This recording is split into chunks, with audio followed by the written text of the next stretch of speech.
اعوذ باللہ من الشیطان الرجیم بسم اللہ الرحمن الرحیم۔ پارہ نمبر 11، سورۃ التوبہ، آیت نمبر 94 سے۔ یعتذرون الیکم، وہ عذر پیش کریں گے آپ کی طرف، اذا رجعتم الیہم، جب آپ لوٹیں گے ان کی طرف۔ قل لا تعتذروا، آپ کہیں کہ تم عذر پیش نہ کرو۔ لن نؤمن لکم، ہم ہرگز نہیں یقین کریں گے تمہاری بات کا۔ قد نبأنا اللہ، تحقیق خبر دے دی ہے ہمیں اللہ نے، من اخبارکم، تمہارے کچھ حالات کے متعلق۔ وَسَيَرَ اللَّهُ، اور ان قریب دیکھے گا اللہ، عملکم، تمہارا عمل، وَرَسُولُهُ، اور اس کا رسول۔ ثُمَّ تُرَدُّونَ، پھر تم لوٹائے جاؤ گے، إِلَى عَالِمِ الْغَيْبِ، اس کی طرف جو جاننے والا ہے غیب کو، وَالشَّهَادَةِ، اور حاضر کو۔ فَيُنَبِّئُكُم، پس وہ خبر دے گا تمہیں، بما کنتم تعملون، اس کی جو تھے تم عمل کرتے۔ اس آیت مبارکہ میں بھی انہی منافقین کا تذکرہ ہے جو جنگ تبوک میں ساتھ نہیں گئے تھے۔ اللہ تبارک و تعالی آگاہ فرما رہے ہیں کہ جب آپ مدینہ واپس جائیں گے تو وہ منافق دوڑ کے آئیں گے اپنی جھوٹی وفاداریوں کا اظہار کرنے کے لیے۔ یعتذرون الیکم، وہ عذر پیش کریں گے تمہاری طرف، یعنی تمہارے سامنے بہانے بنائیں گے۔ اذا رجعتم الیہم، جب تم لوٹو گے ان کی طرف، یعنی جب مدینہ واپس جاؤ گے جنگ تبوک سے ہو کر۔ جب وہ جھوٹے بہانے بنائیں، قل لا تعتذروا، تو آپ کہنا کہ تم بہانے نہ بناؤ۔ لن نؤمن لکم، ہم تمہاری بات بالکل نہیں مانیں گے۔ لن نؤمن، بالکل نہیں تصدیق کریں گے، ہرگز نہیں یقین کریں گے ہم تمہاری بات کا۔ کیوں؟ قد نبأنا اللہ من اخبارکم، اللہ نے ہمیں تمہارے کچھ حالات کی خبر دے دی ہے۔ اللہ نے ہمیں تمہارے حالات سے آگاہ کر دیا ہے، اسی لیے اب تم لاکھ بہانے بناؤ، ہم تمہاری بات بالکل نہیں تسلیم کریں گے۔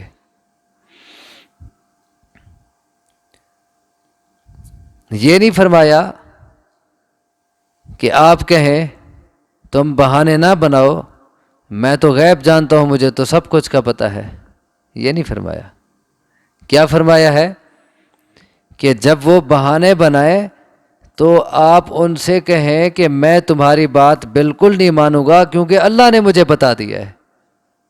تو غیب جاننے والا صرف ایک اللہ ہے۔ رسول اکرم صلی اللہ علیہ وسلم بھی منافقین کے اندر کے حالات نہیں جانتے تھے، ان کے دل کا معاملہ آپ کو معلوم نہیں تھا، اللہ کے بتانے سے آپ کو پتہ چلا۔ فرمایا آپ کہنا کہ تم بہانے نہ بناؤ، ہم ہرگز نہیں یقین کریں گے تمہاری بات کا، تحقیق خبر دے دی ہے ہمیں اللہ نے تمہارے حالات کے متعلق۔ وَسَيَرَ اللَّهُ عَمَلَكُمْ وَرَسُولُهُ، اور عن قریب دیکھے گا اللہ تمہارے عمل اور اس کا رسول۔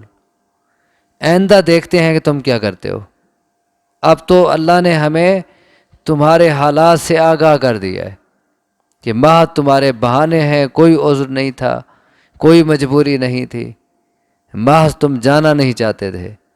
چلو آئندہ ہم دیکھتے ہیں تم کیا کرتے ہو، ہم اب تمہارے ایک ایک کام پہ نگاہ رکھیں گے، اللہ بھی تمہارے کام دیکھے گا، اس کا رسول بھی تمہارے کاموں پہ نگاہ رکھے گا کہ اب تم توبہ کرتے ہو سچی یا اسی منافقت پہ اڑے رہتے ہو۔ وَسَيَرَ اللَّهُ عَمَلَكُمْ وَرَسُولُهُ، اور ان قریب دیکھے گا اللہ تمہارا عمل اور اس کا رسول۔ اب کچھ ہمارے لوگ اس سے استدلال کر لیتے ہیں کہ دیکھیں جی جیسے اللہ دیکھ رہا ہے ویسے رسول بھی دیکھ رہا ہے. کیوں؟ کہا اللہ بھی دیکھے گا رسول بھی دیکھے گا تمہارے عمل. تو جیسے اللہ دیکھ رہا ہے رسول بھی دیکھ رہا ہے، حاضر ناظر ہے. اب بات کیا چل رہی ہے؟ یہ تو اسی خاص پس منظر کے متعلق بات ہے. جنگ تبوک سے واپسی پہ منافقین کے بہانوں کے متعلق بات کی جا رہی ہے. تو فرمایا اب تو اللہ نے ہمیں، اب اوپر والی آیت کہاں گئی؟ اب تو اللہ نے ہمیں بتا دیا ہے آئندہ ہم تمہارے کاموں پہ نگاہ رکھیں گے. اب اس سے استدلال کر لیا عوام کو پاگل کرنے کے لیے. عوام بیچاروں کو کیا پتا، اس سے استدلال کر لیا بھی دیکھیں جی اللہ بھی حاضر ناظر ہے، اس کا رسول بھی حاضر ناظر ہے. اچھا اگر یہی بات ہو، آئیے تھوڑا سا آگے چلتے ہیں. یہ اسی سورت کی آپ آیت نمبر 105 نکال لیں. فرمایا وَقُلِ اعْمَلُوا، آپ انہیں کہیں کہ تم عمل کرو. فَسَيَرَ اللَّهُ عَمَلَكُمْ وَرَسُولُهُ وَالْمُؤْمِنُونَ، کہ اللہ بھی تمہارے عمل دیکھے گا، اس کا رسول بھی دیکھے گا، اور ایماندار بھی دیکھیں گے. اب کیا کہو گے؟ اب تو پھر سارے ایماندار حاضر ناظر ہوئے، پھر آپ اور میں اور سارے. کیونکہ آپ یہاں تو تین کی بات آ گئی ہے کہ اللہ بھی دیکھے گا، اس کا رسول بھی دیکھے گا، اور ایماندار بھی دیکھیں گے. تو اصل بات یہ ہے کہ یہ اسی خاص پس منظر کی بات ہے، اس میں کوئی غیب دانی والی بات نہیں ہے، یا حاضر ناظر والی بات نہیں ہے. تو فرمایا آئندہ ہم، اب تو تمہارے حالات کا ہمیں پتہ چل گیا، چلو آئندہ ہم دیکھتے ہیں کہ تم کیا کرتے ہو. اچھا اگر تم ہمیں دھوکہ دینے میں کامیاب ہو بھی گئے دنیا میں، اور اپنا اندر سامنے نہ آنے دیا، اور جھوٹی وفاداریاں پیش کر کے تم سرخرو ہو بھی گئے دنیا میں، ثم تردون الی عالم الغیب والشہادہ، تو وہ جو غیب اور حاضر کو جانتا ہے اس کی طرف تو تم نے واپس جانا ہے. پھر لوٹائے جاؤ گے تم اس کی طرف جو غیب اور حاضر کو جانتا ہے. فَيُنَبِّئُكُم بِمَا كُنتُمْ تَعْمَلُونَ، پس وہ خبر دے گا تمہیں اس کی جو تم عمل کرتے تھے. وہ تو تمہارے سب کچھ اندر باہر جانتا ہے، وہ تو غیب چھپی باتیں بھی جانتا ہے، ظاہر بھی جانتا ہے. تم اگر ہمیں دھوکہ دینے میں کامیاب ہو گئے تو بالآخر اللہ کے سامنے تو پیشی لگنی ہے، وہ تمہیں خبردار کرے گا. پھر سَيَحْلِفُونَ بِاللَّهِ لَكُمْ إِذَا انقلبتم إِلَيْهِمْ، ان قریب وہ قسمیں اٹھائیں گے اللہ کی تمہارے لیے، یعنی تمہارے سامنے. کب؟ اذا انقلبتم الیہم، جب تم لوٹو گے ان کی طرف، جب تم مدینہ کی طرف واپس جاؤ گے تو وہ قسمیں کھا کھا کے تم سے باتیں کریں گے اور اپنے بہانے پیش کریں گے. کیوں؟ لتعرضوا عنہم، تاکہ تم اعراض کر لو ان سے، تاکہ تم انہیں کچھ نہ کہو، ان سے درگزر کرو. تمہاری سزاؤں سے بچنے کے لیے وہ قسمیں کھا کھا کے بہانے پیش کریں گے. فَأَعْرِضُوا عَنْهُمْ، تم ان سے اعراض کر لینا، ان کو ان کے حال پہ چھوڑ دینا. اِنَّهُمْ رِجْسٌ، وہ پلید ہیں. اِنَّهُمْ رِجْسٌ، بے شک وہ ناپاک ہیں. وَمَأْوَاهُمْ جَهَنَّمْ، اور ان کا ٹھکانہ جہنم ہے. جَزَاءً بِمَا كَانُوا يَكْسِبُونَ، ان اعمال کے بدلے میں جو وہ کماتے تھے. اگر وہ قسمیں کھا کھا کے بہانے پیش کریں اپنے تاکہ تم انہیں کچھ نہ کہو، تو ان سے درگزر کر لینا، انہیں کچھ نہ کہنا، ان کو ان کے حال پہ چھوڑ دینا. وہ پلید ہیں، انہوں نے ہمارے پاس آنا ہے، ہم انہیں جہنم میں پھینک دیں گے. اب دیکھیں ظاہری طور پر وہ لوگ مدینہ میں منافقین بڑے مالدار تھے. ان کا رہن سہن دیکھ لو، ان کا کھانا پینا دیکھ لو، ان کا پہننا دیکھ لو، کیسے شاندار لوگ لگتے ہیں. لیکن اللہ فرما رہے یہ پلید ہیں، یہ کسی کھاتے کے نہیں ہیں. اب کیوں ان کو پلید کہا جا رہا ہے؟ ظاہری طور پر تو بڑے خوبصورت لگتے ہیں، بڑے اعلیٰ قسم کے لوگ لگتے ہیں، لیکن اصل بات یہ ہے کہ اللہ کی نگاہ ظاہری بناوٹ پہ نہیں ہوتی، اللہ کی نگاہ دل پہ ہوتی ہے اور عمل پہ ہوتی ہے۔ حدیث میں آتا ہے نا کہ ان اللہ لا ينظر الى صورکم واموالکم ولکن ينظر الى قلوبکم واعمالکم، اللہ تمہاری صورتوں کو نہیں دیکھتا اور تمہارے مالوں کو نہیں دیکھتا، بلکہ اللہ تمہارے دلوں کو دیکھتا ہے اور تمہارے عملوں کو دیکھتا ہے۔ اگر ایک شخص ظاہری طور پر بڑا خوبصورت ہے اور بڑا دنیاوی لحاظ سے ترقی یافتہ ہے، لیکن اس کا دل ٹھیک نہیں ہے، تو اللہ کے ہاں وہ پلید شخص ہے، وہ گندگی ہے، وہ نجاست ہے۔ اور ایک شخص ظاہری طور پر دنیاوی لحاظ سے انتہائی کمزور ہے، لیکن اس کا دل صاف ہے، اس کے دل میں خلوص ہے، منافقت نہیں ہے، اس کا ایمان مضبوط ہے، اس کا عمل ٹھیک ہے، تو اللہ کے ہاں وہ بڑا اعلیٰ مقام رکھتا ہے۔ اب کہاں یہ منافق کہ دنیاوی لحاظ سے کتنا ترقی یافتہ ہے، لیکن اللہ فرما رہے یہ ناپاک لوگ ہیں، یہ گندگیاں ہیں، اور ان کو کچرے کے ڈھیر کی طرح جہنم میں پھینک دیا جائے گا۔ کچرا ہوتا ہے نا، اس کو کہاں پھینکا جاتا ہے؟ اس کو آگ لگا دی جاتی ہے۔ تو ان کے دنیاوی جتنا ترقیاں ہیں اور جتنا فراوانیاں ہیں، ان کے کام نہیں آئے گی، ٹھکانہ ان کا جہنم ہے۔ ایک طرف یہ منافق ہیں اور دوسری طرف دیکھ لیں بلال حبشی، غلام ہے، کالے رنگ کا ہے اور دوسروں کے ماتحت ہے، غلام ہے، آزادی نہیں ہے اس کی، لیکن مقام کتنا بلند ہے کہ وہ چلتا زمین پہ ہے اور اس کے قدموں کی چلنے کی آواز جنت میں سنائی دیتی ہے۔ کیوں؟ اس کے دل میں ایمان مضبوط ہے، دل میں خلوص ہے، اس کا عمل ٹھیک ہے۔ تو فرمایا ان سے اعراض کر لینا، یعنی ان کو ان کے حال پہ چھوڑ دینا۔ انہم رجسن، یہ پلید لوگ ہیں، ان کا ٹھکانہ جہنم ہے، ان اعمال کے بدلے میں جزاءً، بدلہ، سزا، اور ان اعمال کی سزا میں جو کرتے تھے۔ یحلفون لکم لترضوا عنہم، وہ قسمیں اٹھائیں گے تمہارے لیے تاکہ تم ان سے راضی ہو جاؤ۔ تمہارے سامنے قسمیں کیوں اٹھائیں گے؟ تاکہ تم ان پہ راضی رہو، تم ان پہ خوش ہو جاؤ۔ اور یہ اللہ سے زیادہ بندوں کو کیوں خوش کرنا چاہتے تھے؟ بے اللہ کا پیغمبر ہم پہ راضی رہے اور ایماندار ہم پہ راضی رہیں۔ اصل وجہ کیا تھی؟ اس کی وجہ اللہ تبارک و تعالیٰ نے ایک اور جگہ بیان کی ہے۔ سورۃ حشر آیت نمبر 13 میں اللہ تبارک و تعالیٰ فرماتے ہیں لَأَنْتُمْ أَشَدُّ رَهْبَةً فِي صُدُورِهِم مِّنَ اللَّهِ ذَلِكَ بِأَنَّهُمْ قَوْمٌ لَا يَفْقَهُونَ، ان کے دلوں میں اللہ کا ڈر اتنا نہیں جتنا تمہارا ڈر ہے۔ ان کے دلوں میں جتنا اللہ کا ڈر ہونا چاہیے تھا، اللہ کا ڈر اتنا نہیں ہے جتنا تم سے یہ ڈرتے ہیں۔ اور یہ کیوں ہے؟ اصل بے سمجھ ہے۔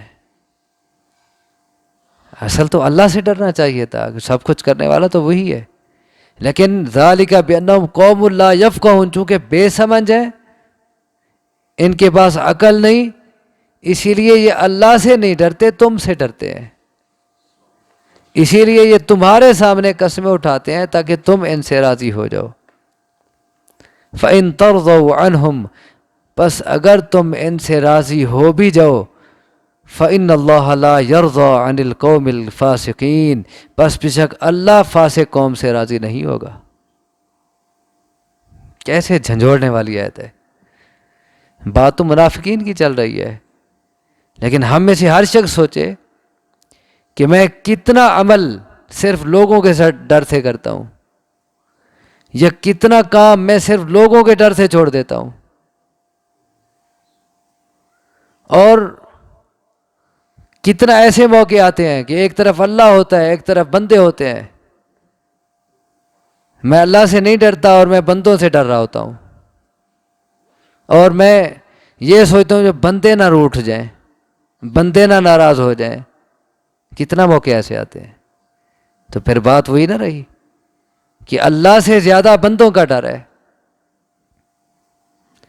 بندے خوش رہیں، میں بندوں کے سامنے اپنے اعمال زبردست کر کے پیش کرتا ہوں، بندوں کے سامنے میں اپنی شخصیت اعلیٰ پیش کرتا ہوں، لیکن اندر میرا کیا ہے. اور بعض اوقات میں بندوں کو خوش کرنے کے لیے اللہ کی بغاوت کے کام بھی کر لیتا ہوں. بندے نہ روٹھ جائیں، وہ ناراض نہ ہو جائیں، ان کو تو نہیں روٹھایا جا سکتا. یہ منافقانہ روش ہے. سورۃ حشر کی آیت بتا رہی ہے کہ ان کے دلوں میں اللہ کا ڈر اتنا نہیں ہے جتنا بندوں کا ہے. جتنا یہ اللہ سے جھجک نہیں کھاتے، جتنا یہ اللہ سے نہیں ڈرتے، بندوں سے ڈرتے ہیں. لیکن یہ بے سمجھ ہے. یہ اس لیے کہ بے سمجھ ہے. اس کا معنی ہے سمجھدار انسان وہ ہے جو اللہ کی رضا کو مقدم رکھتا ہے، اللہ کی خوشنودی کو مقدم رکھتا ہے. اور جو اللہ کی خوشنودی کو، اللہ کی رضا کو مقدم رکھے، پھر حدیث میں اس کے لیے بڑی خوبصورت بات کی گئی ہے. جامع ترمذی کی حدیث ہے. آپ صلی اللہ علیہ وسلم فرماتے ہیں من التمس رضا اللہ بسخط الناس کفاہ اللہ مؤونۃ الناس. جو شخص بندوں کو ناراض کر کے اللہ کو خوش رکھتا ہے، یعنی ایک کام ایسا آ گیا، بندے کہتے ہیں جی یہ کام لازماً کرنا ہے ورنہ ہم نہیں آئیں گے، ہم روٹھ جائیں گے، تو وہ کہتا ہے نہیں، روٹھتے ہو روٹھ جاؤ، میں اللہ کو نہیں روٹھا سکتا، میں اللہ کو ناراض نہیں کر سکتا. جو بندوں کو ناراض کر کے اللہ کو راضی کرتا ہے، کفاہ اللہ مؤونۃ الناس، لوگوں کی تکالیف سے اللہ اسے کافی ہو جاتا ہے. اللہ اس کے لیے کافی ہے، سپر پاور اس کے ساتھ ہے. اور اس کے برعکس وَمَنِ الْتَمَسَ رِضَى النَّاسِ بِسَخَطِ اللَّهِ وَقَّرَهُ اللَّهُ إِلَيْهِمْ أَوْ كَمَا قَالَ. اور جو شخص اللہ کو ناراض کر دیتا ہے، بندے نہ روٹھیں، بندے ناراض نہ ہوں، تو اللہ اس کو بندوں کے سپرد کر دیتا ہے. تو جان اور تیرے بندے جانے، میں الگ ہوں تو اس سے. اللہ کی رحمت، اس کی برکت، اس کی خصوصی مدد اٹھ جاتی ہے. وہ اب تو بندوں کو راضی کرتا ہے، اور بندے کب تک راضی ہوں گے؟ آج ایک مطالبہ ہے وہ پورا کرے گا، کل کو اور مطالبہ کریں گے اللہ کی بغاوت میں. اب کہے گا جی یہ مطالبہ پورا نہ کریں تو روٹھ جائیں گے، اب وہ مطالبہ کرے گا پھر اور کر دیں گے، تو پھنسا رہے گا. ایک بار سٹینڈ لے، نہیں میں اللہ کی بغاوت نہیں کر سکتا، میں اللہ کو ناراض نہیں کر سکتا، سارے ساتھ ملیں گے. اور اس حدیث کی وضاحت جو میں نے پیش کی ہے، ایک اور روایت میں لفظ ہے کہ جو بندوں کو ناراض کر کے اللہ کو راضی کرتا ہے، اللہ بندوں کو بھی اس سے راضی کر دیتا ہے، بندوں کو بھی منا لیتا ہے، منا دیتا ہے اللہ.